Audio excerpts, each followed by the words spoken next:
So in one of my last videos, I talked about Operation Food in the Driveway, and that's actually at this flower bed, the wood chip bed that goes all the way down that driveway. That's the bed I was kind of talking about, and then one that's on the side of the garage. What I failed to even talk about or mention was this bed here.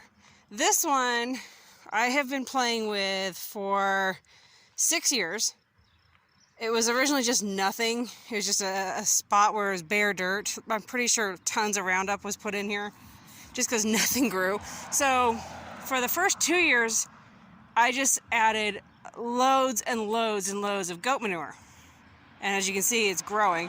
And then the last 3 years, it's also, besides my goat manure and chicken manure fertilizer, I've added the wood chips and let them age and age and age for the last 2 years. Well, now I've got a jungle. But it's kind of funny. I can grow all sorts of these weeds.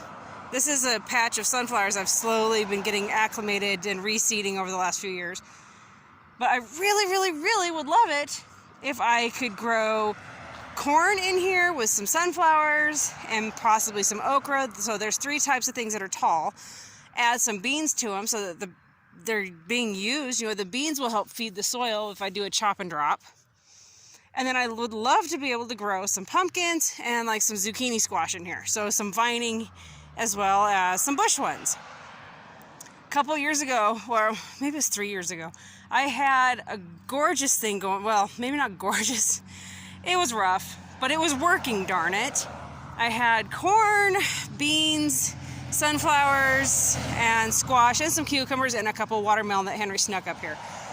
And then our road right here was having construction, and because I have this gorgeous driveway that's ridiculously big, well, if there's ever construction, this is always where they park. It never fails.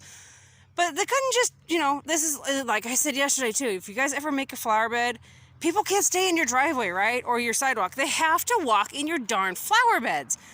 Well, these people couldn't just park on my asphalt or my gravel over here. No. They also have to park where there's clearly, this corn was 5 feet tall.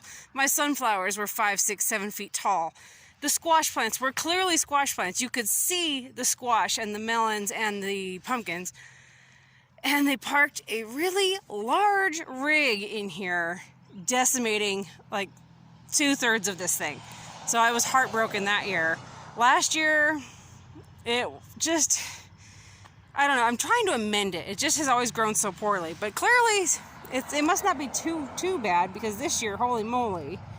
And actually, last year and the year before, it was tons and tons and tons of this bindweed. See that bindweed?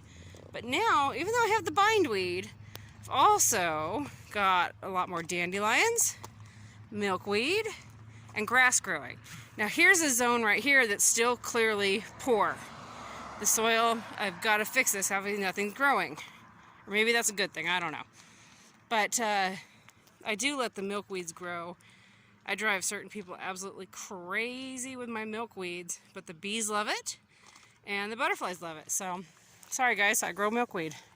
In fact, there's some right there. I let it grow. Here's some more. But anyway, today, along with Operation Food in the Driveway, it's Operation Liberate the sunflowers. They've been overrun. But hey, it's a win-win. I don't have to put the goats out on grass, since the field is still a bit wet from all the irrigation we had the last 24 hours. And so anyway, yeah, the goats don't have to go out, and I don't have to feed them any hay, because I'm just going to keep pulling from this, and this will feed quite a few goats. So I'm going to clean this up and cross my fingers that maybe something in here will take off this year that I plant. At least that's the plan.